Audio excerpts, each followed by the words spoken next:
Nadim from CGTN Digital, and you are watching us live from Shikhadze, the second largest city in Tibet Autonomous Region after Lhasa here in southwest China. Now today we are in a residential community that was built after the 2015 earthquake that hit Nepal but had also repercussions on the Tibet Autonomous Region.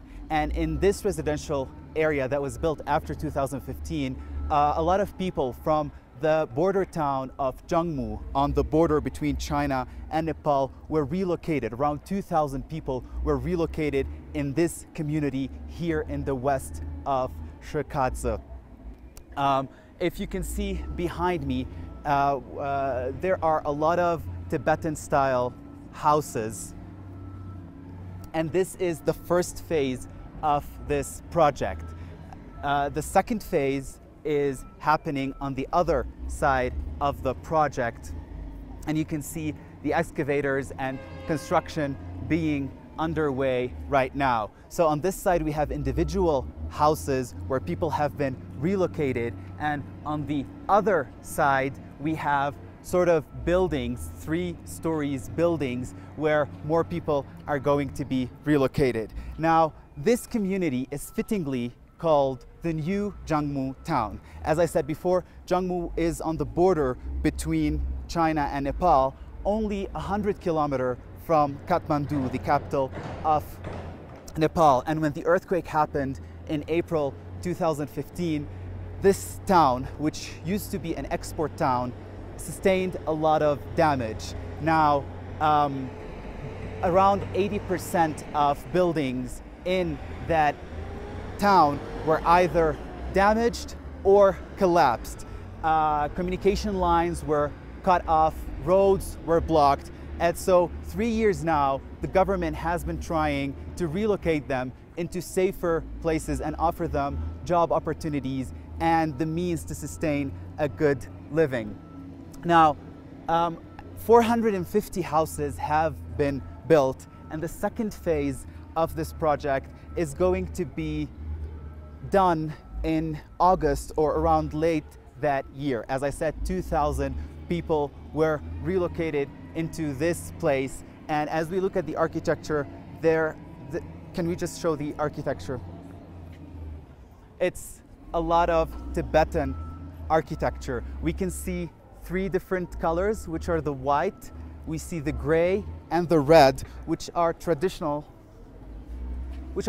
colors because they refer to the three Buddhist masters in Buddhism history, or in the Buddhism, in the religion,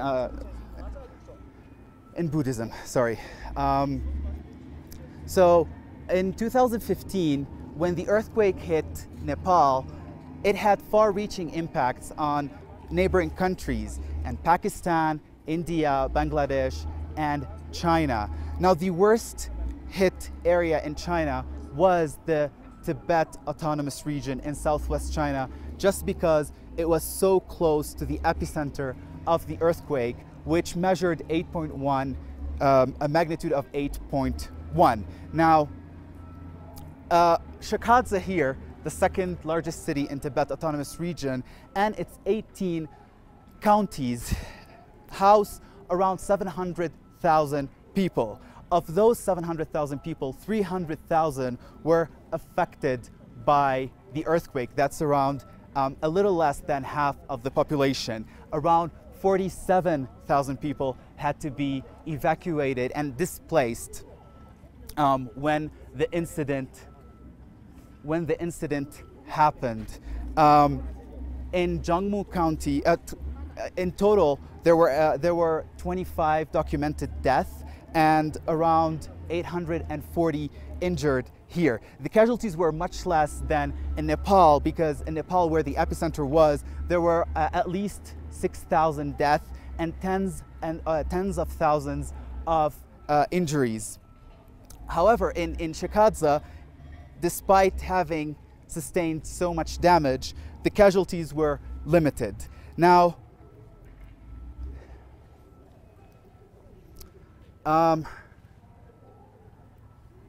of those 18 counties in Shikadze, 3 counties were the worst hit. Nyalam County, where Zhangmu town is, Jilong County, and Tingri County. And people from there actually were moved. So for example, when the earthquake happened in April, we had 7,000 people who moved from Nyalam County to other places like Rekadze or Lhasa. From Jilong County, we had 5,000 people removed due to risks to the town and because of the damage that the towns have sustained. Again, telecommunication lines were cut off, the roads were blocked by avalanches and landslides. At that time there was snow, and that also hampered the rescue work. In a while we are going to interview one of those who, keep it on me. We are going to interview someone who has survived the ordeal, and 3 years later he is going to tell us his story. But before we go inside one of these new houses, one of these 415 houses, let me tell you more about this project. So we were speaking earlier in the day with one of the officials here who are responsible of this project. He was telling us that, again, 2,000 people were relocated here, 415 houses were built, and they want to make this community, they want to have as much convenience to the locals here who have been relocated as possible. So they have schools, they have hospitals. At the same time, they are offering training to people so they can sustain a living by themselves, because people who are working in Zhangmu were either farmers working in the land, or they were doing some businesses, because Zhangmu is a trade town on the border between China and Nepal. And so there used to be a very important port, the Jam Pass, and from that, bilateral trade between China, overland bilateral trade between China and Nepal used to happen. So trucks from China used to take wool and salt to Nepal over that crossing, and then from Nepal to China, lorries used to transport vegetables,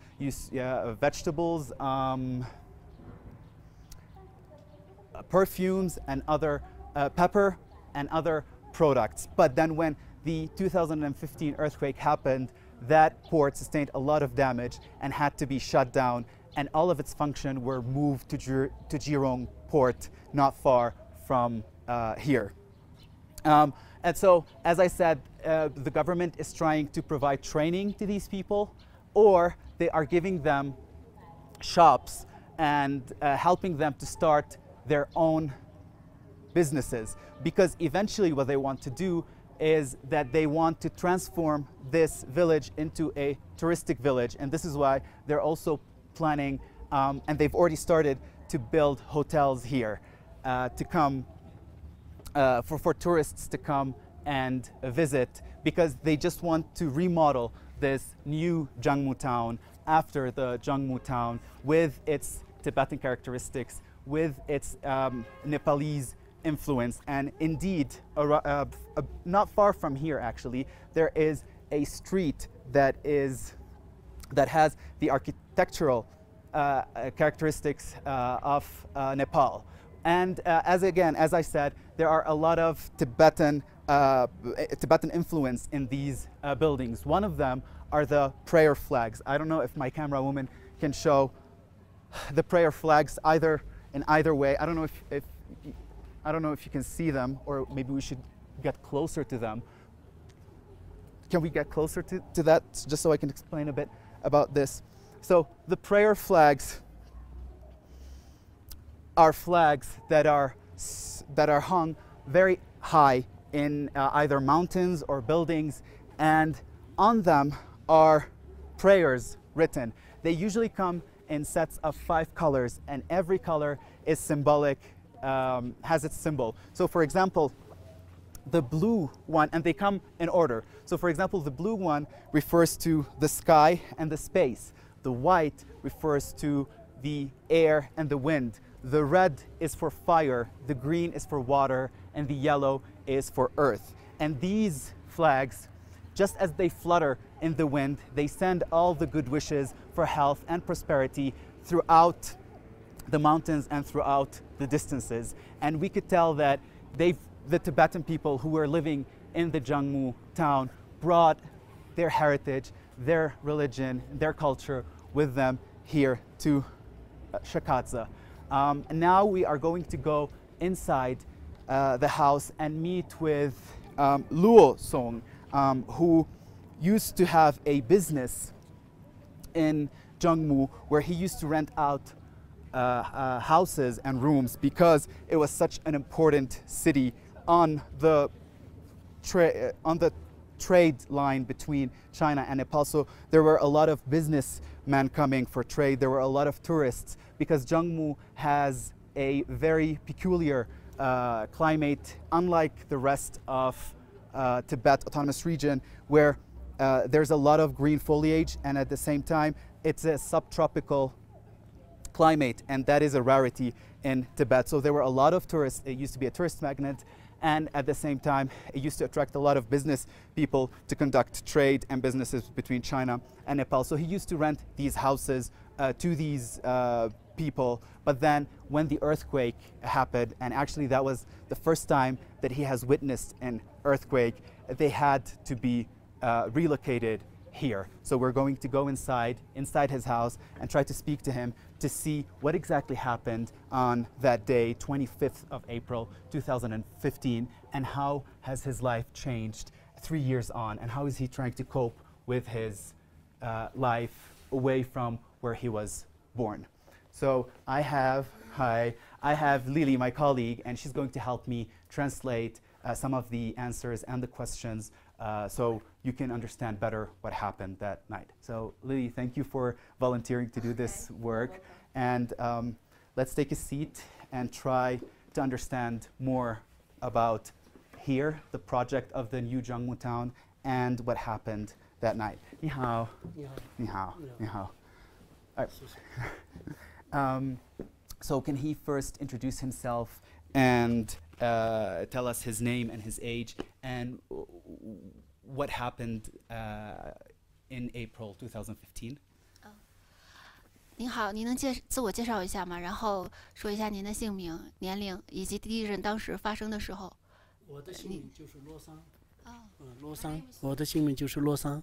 我64了，年龄64了。那我们还是到樟木还是发生的时候，我们已经那个我那时候还是心里很激动的，心里很怕的。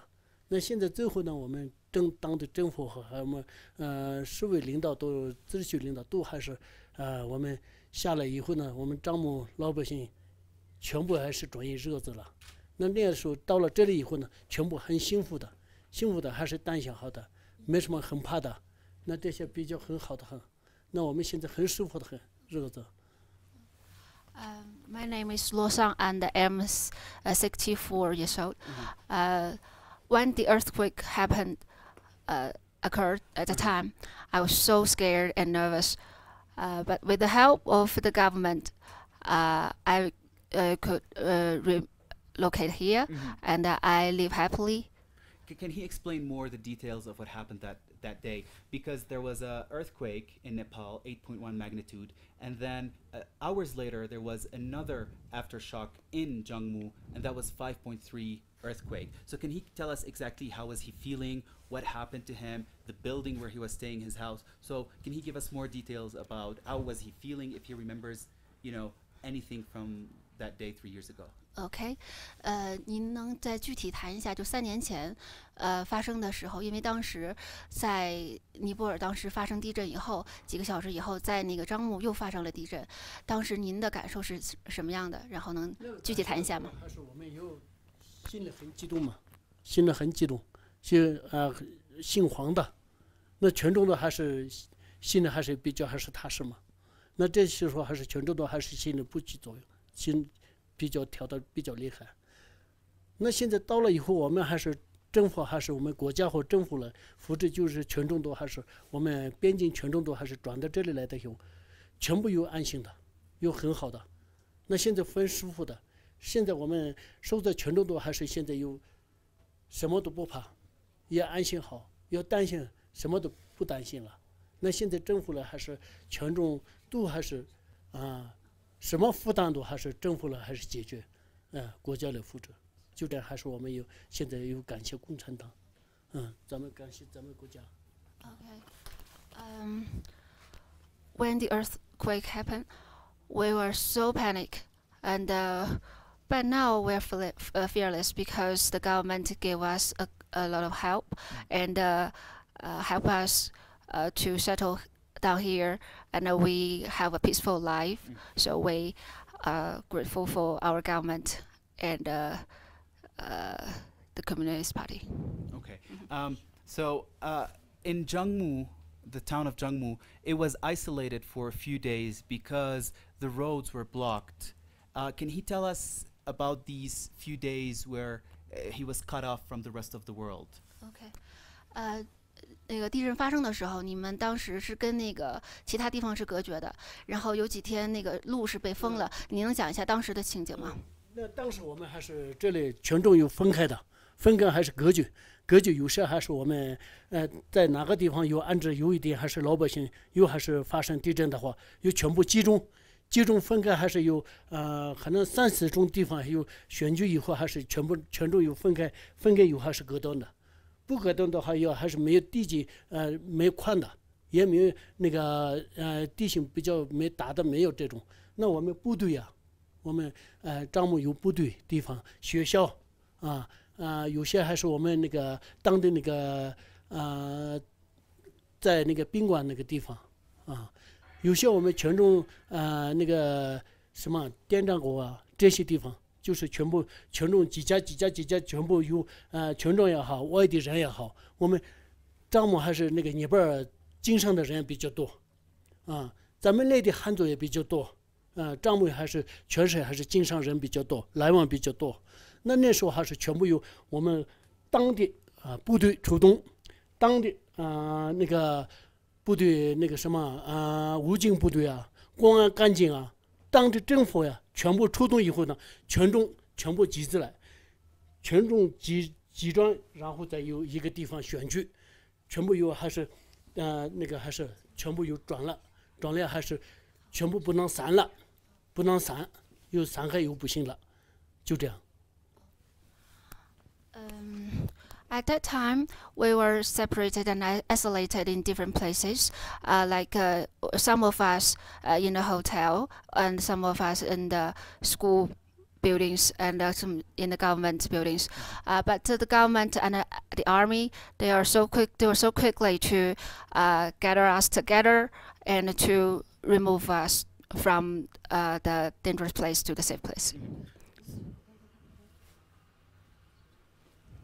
So what exactly, now after he was relocated, how does he find his life here? Because, you know, he's from Zhangmu, and so he spent his life there, and now having to move to another place and start a life afresh. How does he feel about that, and what exactly is he working as right now? So how is it that he's earning money right now? 你是从那个樟木搬到这边来以后，然后你的生活是完全改变的。然后现在你是如何面对你新的生活？你是如何赚钱的？现在生活比较挺好的，现在生活没什么的困难。这些还是有什么困难的，我们还是国家和那个政府，群众必须还是群众有养个母鸡一样，我们受在群众多，母鸡一样养的。那现在还是什么都还是没什么担心的。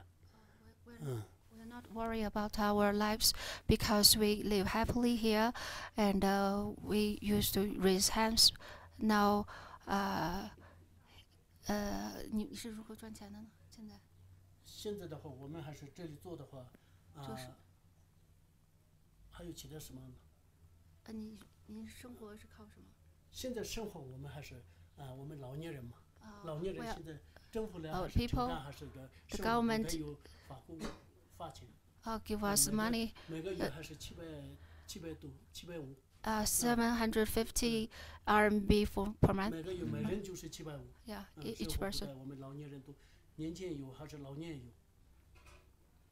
地震发生几天以后停了以后呢，我们外地人就是尼泊尔经商人，旅游的，我们外地国家的还是旅游的人，外地经商的人，都他们慢慢就又还是交给还是咱们那个边境那个地方，还是他们愿意回去就回去，对，我愿意带的话，咱们政府来还是保护他们，就这样。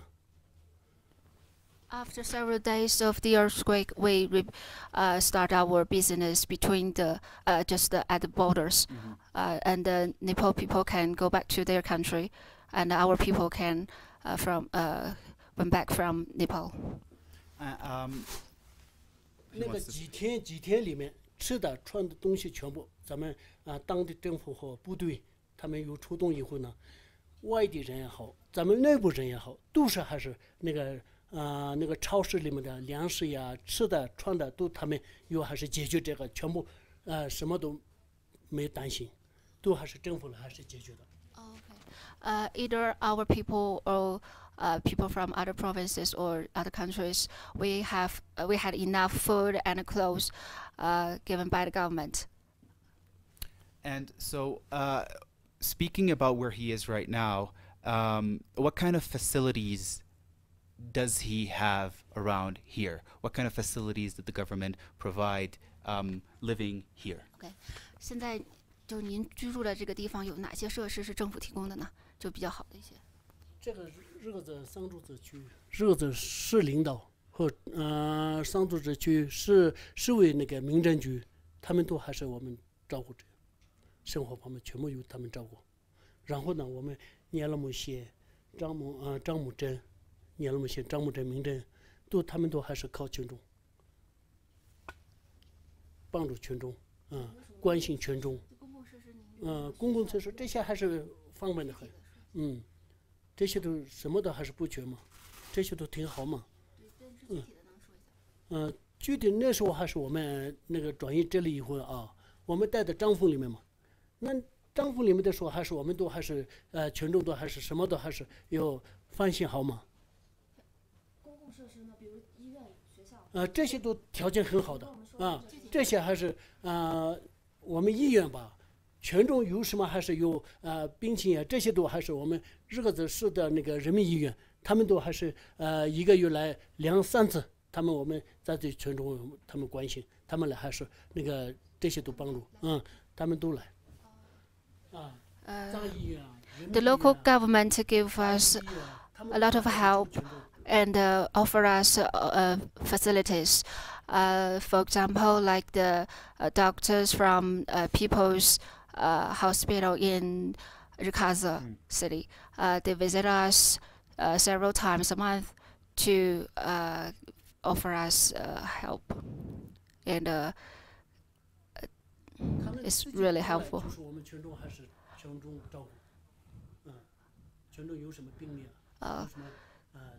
They will diagnose to give us the first diagnose, and then So we there's can medical help. Yeah, medical help. Any other types 医院 of 服务比较好的，还有其他帮助吗？其他还是有医院服务全部很好的。除了医院服务呢？